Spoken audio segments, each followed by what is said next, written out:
नमस्कार दोस्तों, मैं आप सभी का इन्फिनिटी कोचिंग क्लासेस में स्वागत करता हूं। और आज मैं लेके आया हूं कल से जो आगे की क्लास है वो मैं आज आपको लेके आया हूं। आज हम पढ़ेंगे शिक्षा मनोविज्ञान आगे।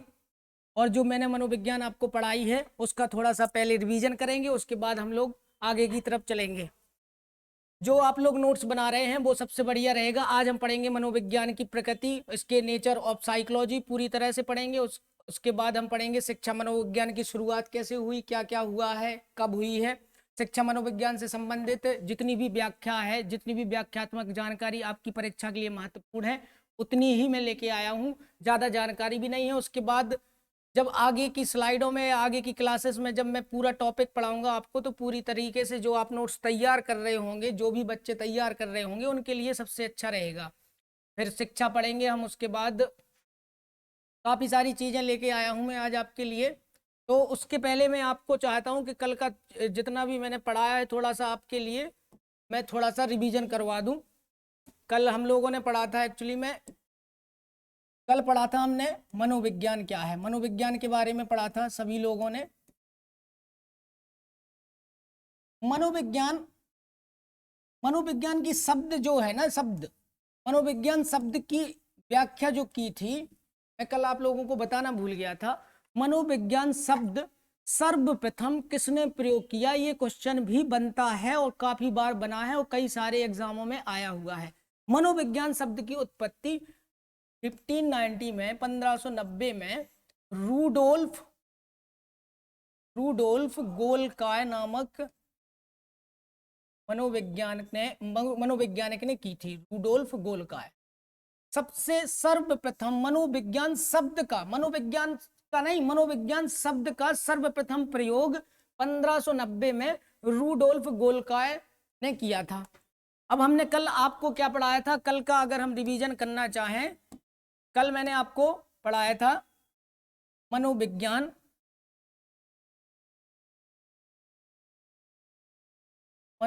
हमने क्या पढ़ा था कल, मनोविज्ञान के बारे में जितनी भी विचारधाराएं थी, विचारधाराएं पढ़ी थी।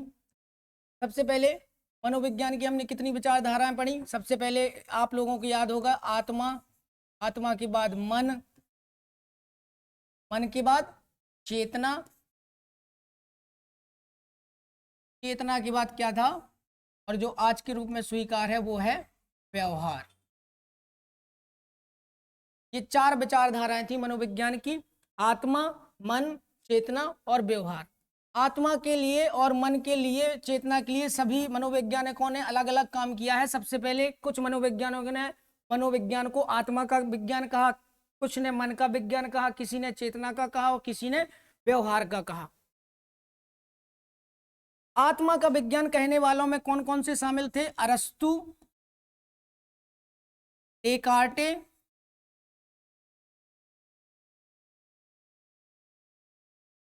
मन को मानने वाले थे पैम्पुनोजी,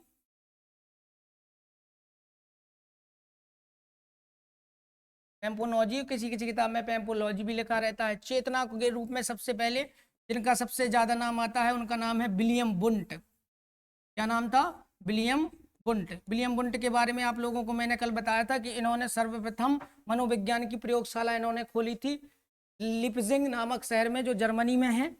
चेतना के और व्यवहार के बारे में सबसे ज्यादा जो जाने जाते हैं वो हैं जेबी वॉटसन, वॉटसन हो गए, स्किनर हो गए, बहुत सारे लोग हैं, वॉटसन, स्किनर, हल। बाकी जब हम इसको अलग से पढ़ेंगे तो इनके सारे सिद्धांत, जितने भी मनोवैज्ञानिक है, कौन सा सिद्धांत दिया, कौन सी विधि दी इन लोगों ने पढ़ाने की, सारा कुछ हम लोग पढ़ेंगे। ये थोड़ा सा रिवीजन मैंने आपको करवाया। आत्मा का कहने वाले अरस्तु, मन का कहने वाले पैम्पोनोजी, इसमें एक और थे, उनका क्या नाम था, जॉन लॉक, जॉन लॉक भी थे।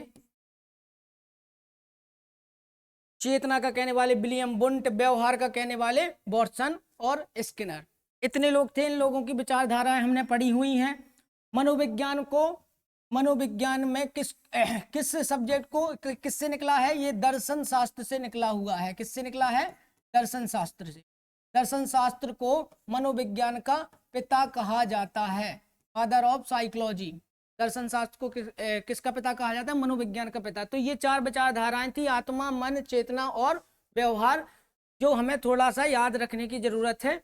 आत्मा का कहा अरस्तु, मन का पैम्पनोजी, चेतना में विलियम वुंट और व्यवहार इसमें विलियम वुंट और इनके एक शिष्य थे टिचनर। ये आपके लिए कल का थोड़ा सा रिवीजन मैंने करवा दिया है। अब इसके आगे हम चलते हैं। आज हम पढ़ने वाले हैं मनोविज्ञान की प्रकृति, नेचर ऑफ साइकोलॉजी। अब नेचर ऑफ साइकोलॉजी में जो सबसे पहला जो टॉपिक इसमें आया है, सबसे पहला आया है मनोविज्ञान व्यवहार का विज्ञान है।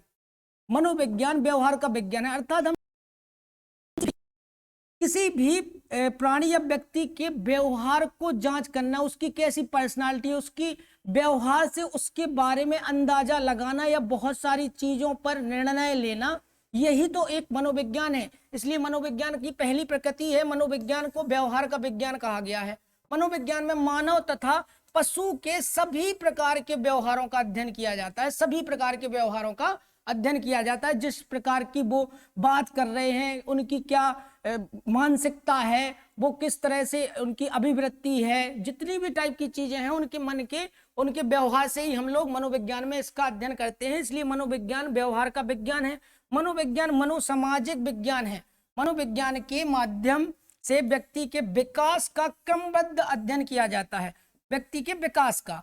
अब व्यक्ति का विकास होता है जन्म से लेके मृत्यु तक, उसका विकास चलता रहता है। विकास एक बहुत ब्राइट डोमेन है, तो उसके विकास का क्रमबद्ध रूप से अध्ययन किया जाता है साइकोलॉजी के अंदर। मतलब क्रमबद्ध रूप से कहने का मतलब कि सबसे पहले उसकी जो अवस्था थी, बिल्कुल गर्भावस्था से लेकर हम उसकी वृद्धावस्था, प्रौढ़ावस्था, पूरी अवस्थाओं का क्रमबद्ध रूप से अध्ययन करते हुए चले जाते हैं। ये क्या है? मनोसामाजिक विज्ञान है। मनोसामाजिक विज्ञान में इसमें कई तरीके के सिद्धांत भी है जिसको हम पढ़ने वाले हैं। जैसे मनोसामाजिक विज्ञान का एक सिद्धांत बहुत ही फेमस सिद्धांत है, एरिक एरिक्सन ने दिया था, विकास का, मनोसामाजिक विकास का सिद्धांत, विकास के संबंध में दिया गया एक सिद्धांत है, जो हम आगे पढ़ेंगे जब विकास का टॉपिक, अभिवृद्धि और विकास पढ़ेंगे, जब हमारी बाल विकास चालू होगी, बहुत अच्छे से हम आपको वो टॉपिक पढ़ाएंगे। क्योंकि ये मेरी दूसरी क्लास है तो थोड़ा सा मुझे शायद प्रॉब्लम जा रही हो, लेकिन इससे कुछ नहीं है। मैं आपको अपनी तरफ से पूरा बेस्ट देने की कोशिश करूंगा और ऐसा कंटेंट देने की कोशिश करूंगा जो आप लोगों के लिए पूरी तरह से यूजफुल होगा, और मैं अपनी तरफ से अपना बेस्ट देने की कोशिश करूंगा। तो विकास के संबंध में मनोसामाज विकास का सिद्धांत दिया है एरिक एरिक्सन ने, उन्होंने 8 अवस्थाएं बताई हैं। जैसे अभी इसमें पढ़ा ना आपने कि क्रमबद्ध विकास का क्रमबद्ध अध्ययन किया जाता है, इसी तरीके से कई सारे मनोविज्ञान हुए जिन्होंने विकास पर काम किया और विकास के कई सारे सिद्धांत दिए हैं। उनके अनुसार उन्होंने अपनी अपनी अवस्थाएं बताई हैं कि किस तरीके से किस अवस्था में बालक का विकास होता हुआ चला जाता है। जैसे आप लोगों ने जीन पियाजे के बारे में सुना होगा, उन्होंने अपनी 4 अवस्थाएं बताई हुई हैं। उसी तरह से मनोसामाजिक विकास का सिद्धांत दिया है एरिक एरिक्सन ने। एरिक एरिक्सन ने इन्होंने अपनी विकास के सिद्धांत में 8 अवस्थाएं बताई हैं। कितनी अवस्थाएं बताई? 8 अवस्थाएं एरिक एरिक्सन ने। इनका पूरा सिद्धांत पढ़ेंगे, एक एक मनोवैज्ञानिक का सिद्धांत हम पूरी एक क्लास में कवर करने वाले हैं। एक पूरा सिद्धांत पूरी डिटेल के साथ आपको पढ़ाया जाएगा, और उसके बाद दूसरी क्लास में उसके सारे क्वेश्चन आंसर, जितने भी प्रीवियस ईयर क्वेश्चन और जितने भी बन सकते हैं, वो सारे मैं आपके लिए लेके आया करूंगा। पहले आपकी थ्योरी वाली खत्म होगी क्लास, उससे रिलेटेड ही आपके सारे क्वेश्चन आंसर सेकंड क्लास में आपको मिलेंगे। अब हम पढ़ते हैं तीसरी हेडिंग, मनोविज्ञान एक कला है। मनोविज्ञान के माध्यम से व्यक्ति के व्यवहार में निपुणता एवं सौंदर्यता आती है। मतलब मनोविज्ञान का जब हम अध्ययन करते हैं वो एक व्यवहार के रूप में अध्ययन करते हैं। तो जब हम व्यवहार के रूप में अध्ययन करते हुए चले जाते हैं तो उसको अपनी कमियां, अपनी सारी चीजें खुद समझ में आने लगती हैं, या जब हम दूसरों का व्यवहार ऑब्जर्व करते हैं यानी अवलोकन करते हैं, तो उसके बारे में हम उसको कुछ चीजें बता भी सकते हैं जिससे उसके व्यवहार में निपुणता और सौंदर्यता आ सकती है। अब देखो, मनोविज्ञान विकास का विज्ञान है, बिल्कुल सही बात है, मनोविज्ञान विकास का विज्ञान है। अभी अब समझ के आए हैं कि मनोविज्ञान में ही हम विकास का अध्ययन करते हैं। जब बाल विकास चालू होगी तो बाल विकास इसी मनोविज्ञान से तो निकला हुआ टॉपिक है। तो बाल विकास में हम पूरी तरीके से विकास पढ़ेंगे कि किस तरीके से अवस्थाओं से ऊपर चला जाता है विकास। मनोविज्ञान विकास का विज्ञान है। विभिन्न अनुसंधानों के माध्यम से मनोविज्ञान के नवीन आयाम प्रकट होते जा रहे हैं। इसका मतलब ये हुआ कि आए दिन या जितने भी लोगों ने किए हैं, हर तरीके से विकास के विभिन्न डोमेनों पर काम किया है, जैसे संवेगात्मक विकास, सामाजिक विकास, मनोसामाजिक विकास, जितने भी हैं सारे आयामों पर काम किया है। इसलिए आए दिन नए आयाम प्रकट होते जा रहे हैं, इसलिए मनोविज्ञान विकास का विज्ञान है। जैसे संज्ञानात्मक विकास हुआ, सामाजिक विकास हुआ, शारीरिक विकास हुआ, ये सब विकास के ही तो आयाम हैं। शारीरिक विकास, मनोवैज्ञानिक विकास, सामाजिक विकास, तो इसी तरीके से नए नए आयाम प्रकट होते जा रहे हैं। और जो मैंने अभी आपको बताया, इन्हीं को हम विकास के क्या बोलते हैं, आयाम बोलते हैं। और ये सारे टॉपिक बाय टॉपिक आपको मिलता हुआ चलेगा। शिक्षा मनोविज्ञान, मनोविज्ञान से आगे आती है शिक्षा मनोविज्ञान की प्रकृति। मनोविज्ञान शुद्ध विज्ञान है, जबकि शिक्षा मनोविज्ञान विज्ञान व कला दोनों है। मनोविज्ञान शुद्ध विज्ञान है और शिक्षा विज्ञान कला और दोनों है। मतलब शिक्षा विज्ञान, मनोविज्ञान से तात्पर्य इस बात से है कि हम शिक्षा के माध्यम से या शिक्षा मनोविज्ञान में किन लोगों ने किस तरीके से काम किया है, थोड़ा सा उससे हटके है, जो आगे समझ में आपको अच्छे से आएगा। जैसे ये है, ये आया पूरा टॉपिक शिक्षा मनोविज्ञान का। अब यहां से हमारी समझ में आएगा कि शिक्षा मनोविज्ञान और मनोविज्ञान में क्या अंतर है, मनोविज्ञान से शिक्षा मनोविज्ञान कैसे थोड़ी सी अलग है। जैसे सबसे पहले ये स्किनर महोदय आए। स्किनर के बारे में या जितने भी इसमें आते जा रहे हैं, तो आपको धीरे धीरे जब आप मनोविज्ञान पढ़ते जाएंगे तो इनके बारे में आपको सबको कुछ चीजें मैं जो बताता चलूं, व्याख्या में बताता चलूं, तो आप सुनते ही सुनते कुछ चीजें ऐसी रट लेंगे या ऐसी आपके दिमाग में छप जाएंगी कि उनके अगर क्वेश्चन भी बनेंगे तो आपको अपने आप बनेंगे। जैसे स्किनर है, अब स्किनर के बारे में आ सकता है कि स्किनर कौन से संप्रदाय के हैं। कल हमने आपको संप्रदाय भी पढ़ाए थे, कल की क्लास में हम लोगों ने संप्रदाय भी पढ़े थे। तो स्किनर को हमने पढ़ा था कि ये क्या है, व्यवहारवादी हैं। स्किनर क्या है, व्यवहारवादी।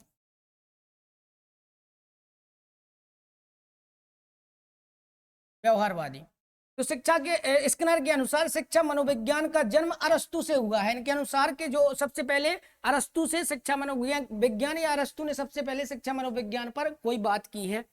शिक्षा मनोविज्ञान को लोकप्रिय प्रचलित बनाने का काम रूसो और फ्रोबेल ने किया है। रूसो और फ्रोबेल ने किया है। फ्रोबेल ने एक बहुत ही महत्वपूर्ण बच्चों से संबंधित एक पढ़ाने वाली विधि दी थी, जो सीटेट या किसी भी टेट में आती है, बहुत किंडरगार्टन विधि।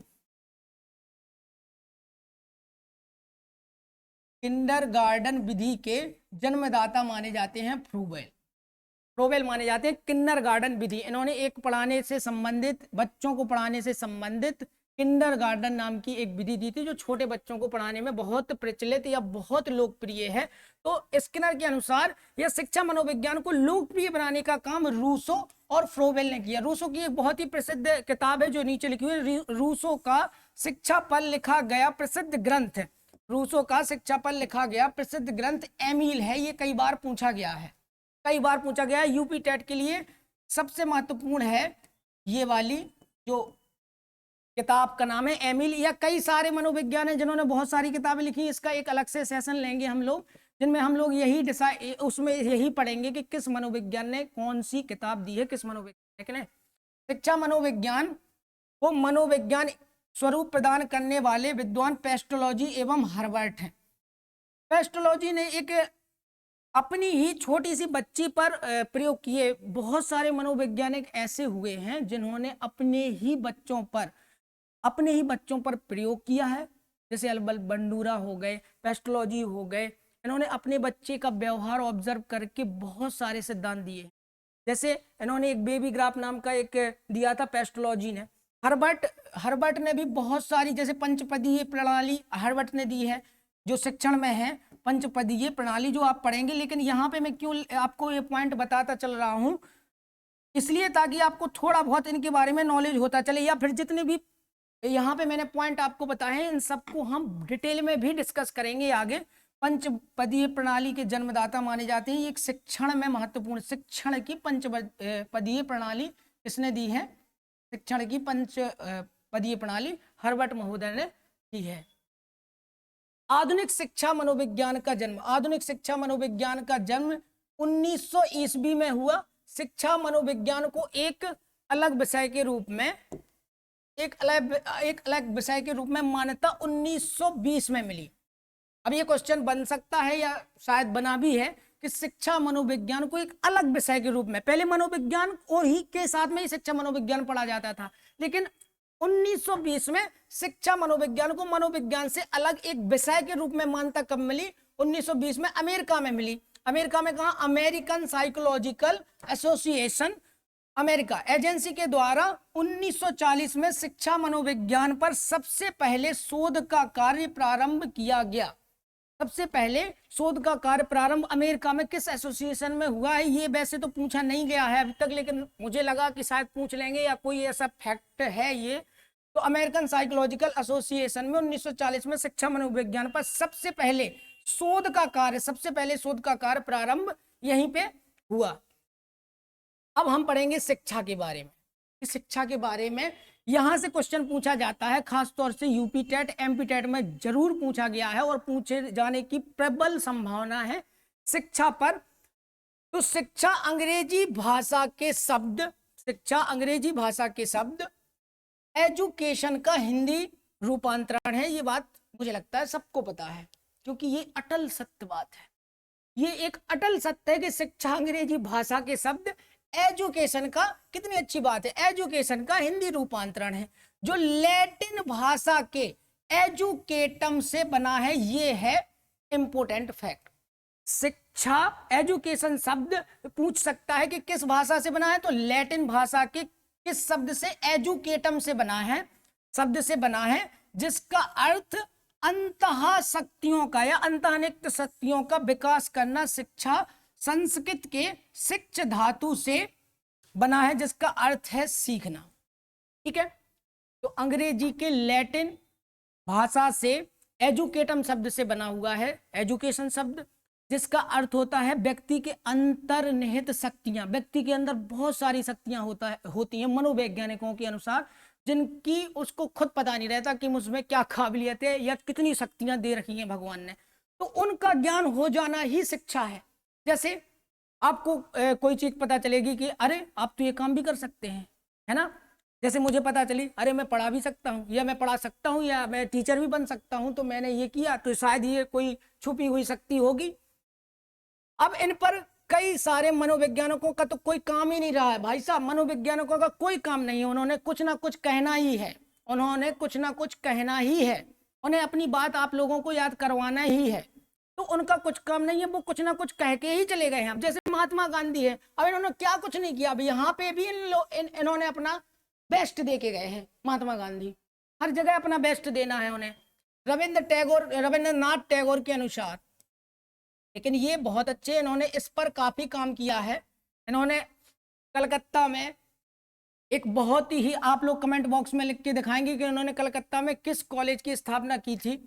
जॉन लॉक के अनुसार और विवेकानंद के अनुसार, तो स्वामी विवेकानंद और महात्मा गांधी और रविन्द्रनाथ टैगोर, इन तीनों की परिभाषा बहुत महत्वपूर्ण है और ये आपको याद करनी होगी। लेकिन याद करने, जैसे कल आपको परिभाषाएं याद हो गई थी, अभी मैं उनका रिवीजन करवाऊंगा और यहाँ भी आपको परिभाषा यूं याद हो जाएगी। देखिए, महात्मा गांधी के अनुसार इन्होंने क्या कहा, शिक्षा से मेरा अभिप्राय बालकों एवं मनुष्य में शरीर, मस्तिष्क एवं आत्मा की सर्वोत्तम अभिव्यक्ति से है। मतलब इन्होंने पता किस तरीके की परिभाषा दी है, ऐसा लग रहा है जैसे कोई आध्यात्मिक बात की हो। इन्होंने कोई आध्यात्मिक बात की हो, बट आप इतना ही अगर लिख लें या इतना ही समझ लें, शिक्षा से मेरा अभिप्राय, इन्होंने मेरा अभिप्राय बोला, बालकों एवं मनुष्य में शरीर, मस्तिष्क एवं आत्मा की सर्वोत्तम अभिव्यक्ति से, बस इतना कि शिक्षा से मेरा अभिप्राय और बालकों एवं मनुष्य के मस्तिष्क और आत्मा की सर्वोत्तम अभिव्यक्ति से है। तो ये महात्मा गांधी ने कहा। रविन्द्रनाथ टैगोर ने, शिक्षा वह ज्ञान है जो केवल सूचनाएं ही नहीं देता है, अपितु मनुष्य के जीवन और उसके संपूर्ण वातावरण के प्रति समायोजन स्थापित करता है। ये थोड़ी सी कॉम्प्लिकेटेड लग रही होगी आप लोगों को, लेकिन वो है नहीं। देखो, शिक्षा वह ज्ञान है जो केवल सूचनाएं ही नहीं देता, अपितु मनुष्य के जीवन और उसके संपूर्ण वातावरण के प्रति समायोजन स्थापित करता है। ठीक है, मतलब शिक्षा, और इन्होंने शिक्षा को केवल सूचनाओं वाली चीज नहीं मानी कि इन्होंने केवल ज्ञान को मान लिया हो, इन्होंने बहुत सारी चीज को आगे, जैसे संपूर्ण वातावरण के साथ के कैसा कैसा वातावरण है, किसके साथ कैसा समायोजन करना है, कैसे घुलना मिलना है, बहुत सारी चीजें, किससे किस तरीके की बात करनी है, इंसान को कैसे समझना है, इस तरीके की परिभाषा दी है रविंद्रनाथ टैगोर ने। तो यहाँ से एक आप पॉइंट निकाल सकते हैं कि सूचनाएं, वर्ड निकाल लो कि सूचनाएं नहीं देता है, अकेली सूचनाएं नहीं देता है। जॉन लॉक की अगर हम बात करें, जॉन लॉक, जिस प्रकार पौधे का विकास कृषि के द्वारा होता है उसी प्रकार मनुष्य का विकास शिक्षा के द्वारा होता है। कितनी सरल परिभाषा है। जिस प्रकार पौधे का विकास कृषि के द्वारा होता है कि हम उसमें पानी दें, उसमें खाद डालें, उसको पौधे की ग्रोथ बहुत अच्छी होगी, उसी प्रकार अगर जब तक शिक्षा नहीं होगी तो मनुष्य की ग्रोथ हो ही नहीं सकती है। शारीरिक ग्रोथ बस हो जाएगी उसकी, लेकिन मानसिक रूप से उसकी ग्रोथ किससे होगी? शिक्षा से ही होगी। तो जिस प्रकार पौधे की इन्होंने कंपैरिजन नाम तुलना करते हुए एक परिभाषा दी हुई है, शिक्षा, पौधे का विकास कृषि, और यहां से आपको एक वर्ड पकड़ना है, मनुष्य का विकास शिक्षा के द्वारा और पौधे का विकास कृषि के द्वारा। ये वाली परिभाषा दी है जॉन लॉक महोदय ने। विवेकानंद के अनुसार शिक्षा वह प्रक्रिया है जिससे व्यक्ति अपनी अंतर्निहित शक्तियों का विकास करता है। ये सबसे महत्वपूर्ण और सबसे अच्छी परिभाषा है। शिक्षा वह प्रक्रिया है जिससे व्यक्ति अपनी अंतर्निहित शक्तियों का विकास करता है। तो ये चार परिभाषाएं आपको शायद याद हो गई होंगी। सबसे पहले पढ़ी हमने महात्मा गांधी की, इन्होंने कहा शिक्षा से मेरा अभिप्राय मनुष्य और उसकी आत्मा का सर्वोत्तम विकास। फिर रविंद्रनाथ टैगोर ने क्या कहा? उन्होंने शिक्षा को केवल सूचनाओं का साधन नहीं माना है, उन्होंने वातावरण के साथ समायोजन भी करवाया है। फिर हमने पढ़ी जॉन लॉक के अनुसार, उन्होंने क्या किया? कंपैरिजन किया है, किससे? पौधा, कृषि और मनुष्य का शिक्षा के साथ। और फिर लास्ट में पढ़ी हमने स्वामी विवेकानंद की, उन्होंने कहा है कि मनुष्य में अंतर्निहित शक्तियों का सर्वोत्तम विकास ही क्या है? अंतर्निहित शक्तियों का विकास करना ही जो व्यक्ति के अपनी अंदर रहती हैं, उनको ही इन्होंने शिक्षा माना है। तो ये हमारे थे बड़े बड़े मनोवैज्ञानिक जिनके लिए हमने ये परिभाषाएं पढ़नी थी। तो आज के लिए हम लोग इस सेशन को यहीं खत्म करना चाहेंगे, क्योंकि हमने ये आपको शिक्षा मनोविज्ञान और मनोविज्ञान से संबंधित जो इंपोर्टेंट फैक्ट थे या इंपोर्टेंट जो परिभाषाएं थी वो आपको बता दी हैं। अब मैं थोड़ा सा आपको रिवीजन पिछली क्लास का करवा दूं। अगर जैसे ये था, ये हमने कल पढ़े थे संप्रदाय, मनोविज्ञान के संप्रदाय कितने थे? एक था संरचनावाद, एक था प्रकार्यवाद, एक था व्यवहारवाद और एक था गेस्टाल्टवाद। तो संरचनावाद में, ये संरचनावाद यानी यहाँ से क्या मिलेगा आपको? ये चेतना वाले लोग थे। इसमें कौन कौन सा? William Wundt, Titchener.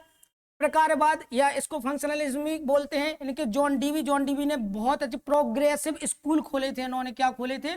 Progressive school खोले थे।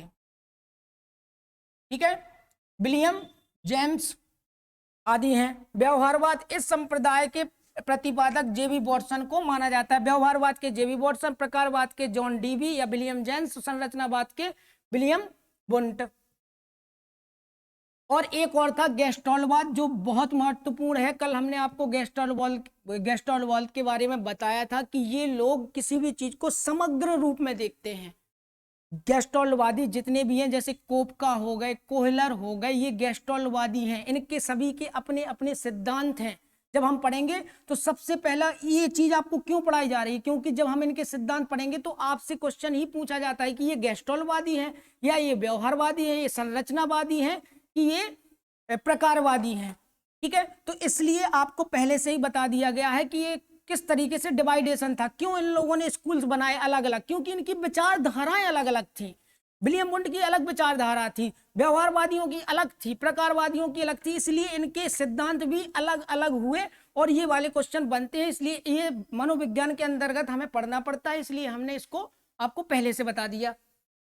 और गेस्टाल्टवाद के बारे में हम आपको बताएं कि जो गेस्टाल्टवादी थे, देखो कोपका, कोहलर, कर्ट लेविन, इस संप्रदाय का जन्म जर्मनी में हुआ था। जर्मनी में, यहाँ पे जर्मनी में ही कोहलर ने अपना एक बहुत चिंपांजी वाला, इनका प्रयोग बहुत ज्यादा फेमस है, इन्होंने किया था, वो मैं आपको पढ़ाऊंगा जब वो अपन उनका सिद्धांत पढ़ेंगे।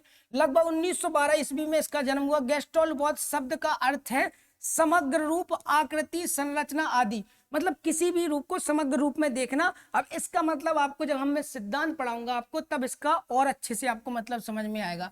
इस संप्रदाय के अनुसार मनोविज्ञान को व्यवहार तथा अनुभव के प्रकार का अध्ययन करना चाहिए। तो सबसे नवीन है गेस्टॉल्ट वाद। आशा करता हूं कि आपको मेरी ये दोनों क्लासें अच्छी लगी होगी, और मैं आपके लिए ऐसी क्लासेस प्रोवाइड करता रहूंगा आगे चल के। आप लोग अगर नोट्स बना रहे हो तो बहुत अच्छी बात है। मैं आपको दिलासा दिलाता हूं कि आपके बनाए हुए नोट्स से जो थंबनेल पे लिखा हुआ है वो आपको 100% मिलेगा। नमस्कार, धन्यवाद, जय हिंद।